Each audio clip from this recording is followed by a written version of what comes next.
త్వరలో తెలంగాణ మంత్రివర్గ విస్తరణ జరగనుంది. మంత్రివర్గంలోకి మైనార్టీ నేత అజారుద్దీన్ ను తీసుకునే ఛాన్స్ కనిపిస్తోంది. ఇప్పటికే అజారుద్దీన్ ను ఎమ్మెల్సీగా నామినేట్ చేసింది కాంగ్రెస్. మైనార్టీకి మంత్రి పదవి ఇవ్వలేదన్న విమర్శలకు చెక్ పెట్టనుంది. హైదరాబాద్ నుంచి మంత్రివర్గంలో అజారుద్దీన్ కు చోటు కల్పించనుంది. ఎల్లుండే అజారుద్దీన్ ప్రమాణ స్వీకారం చేస్తారని ప్రచారం జరుగుతోంది. ఇక దీనికి సంబంధించిన పూర్తి డీటెయిల్స్ సత్యం అందిస్తారు. సత్యం, మంత్రివర్గంలోకి అజారుద్దీన్ రానున్నారా?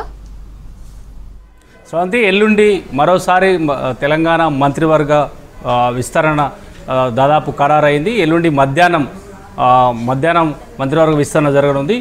ఈసారి మైనార్టీ కోటాలో ఎమ్మెల్సీ అజారుద్దీన్ని మంత్రివర్గంలోకి రాష్ట్ర ప్రభుత్వం తీసుకున్నట్టుగా దాదాపుగా ఖరారు చేశారు.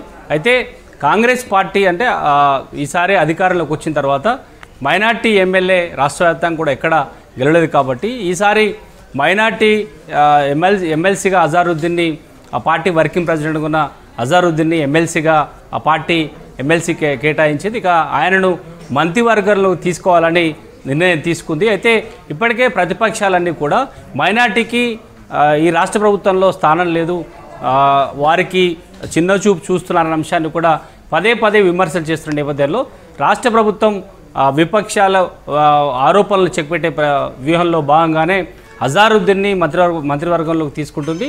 అయితే తెలంగాణ వ్యాప్తంగా కూడా ఓవైపు మజ్లీస్ పార్టీతో కాంగ్రెస్ పార్టీ ఎన్నికల వారీగా లేదంటే వారి మద్దతు తీసుకునే ప్రయత్నం చేస్తున్నా రాష్ట్ర ప్రభుత్వంలో మంత్రివర్గంలో మైనార్టీ లేరనే ఒక ప్రచారం ఉంది. అధికారంలోకి వచ్చిన తర్వాత కూడా సొంత పార్టీ నుంచి ఎవరు మైనార్టీలు ఎమ్మెల్యేగా గెలవలేదు కాబట్టి ఆయనను అజారుద్దీన్ పార్టీ వర్కింగ్ ప్రెసిడెంట్గా ఉన్న అజారుద్దీన్కి ఎమ్మెల్సీ కేటాయించింది. ఇప్పుడు ఎల్లుండి మంత్రివర్గ విస్తరణ జరగబోతుంది. దాంట్లో ఆయనను మంత్రివర్గంలోకి తీసుకుంటున్నారు